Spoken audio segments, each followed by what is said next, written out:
which is the question, how do compressions in the air become sound in our head? It's a pretty interesting question, and we know that anything to be perceived by our brain finally has to become electricity. That's the language the brain understands. The brain understands only electric impulses. So how is the sound going to get converted into that? Let's find out. So what we know is that we all have this outer ear called the pinna. So if you were to watch what we notice here, the compressions are going to reach this outer ear called the pinna, which directs the sound inside, takes it through the canal, and makes it reach what's called the eardrum or the tympanic membrane. Now this membrane feels those compressions and rarefactions. It kind of vibrates along with them. That's why it's called a drum. It behaves like one. It's a membrane, very thin membrane stretched out. Yeah, so it begins to start compressing and relaxing based on that. Now that is not much. So what happens is that compression is amplified many times, usually about 20 times, by three bones inside. It's called the hammer, the anvil, and the stirrup.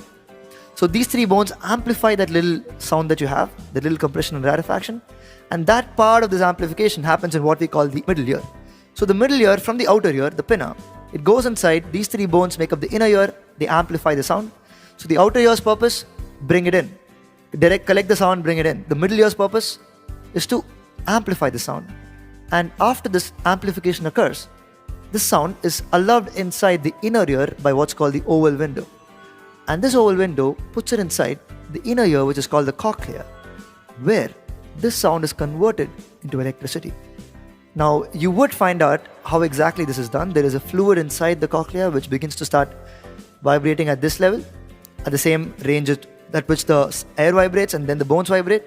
This fluid picks up this vibration. So eventually we're trying to create a wave inside a fluid, and then that is converted into electrical impulses. We will not go into the exact details as to how that is done. That's a little too much detail for this purpose here. So what do we have? An outer ear, a middle ear, and an inner ear. Outer ear, the pinna, directs inside. Inner ear, hammer, anvil, and stirrup. Amplify. Cochlea, the inner ear, sends it to the brain. Now what happens is that this electrical impulse goes through what's called the auditory nerve to the brain. And there it's interpreted as sound. Now this overall system put together is how we perceive sound and hear it. There's a little tube there called the eustachian tube, which kind of connects our hearing to our nasal cavity. And we know that ENT doctors exist, right? Ear, nose, and throat. They're all put together because they're kind of connected inside. So that little tube connects from the inner ear to the nasopharynx, as it's called. So, but it's not really very important for our purpose here, right? So for our purpose, what we observe is that compressions in the air are converted into electrical impulses.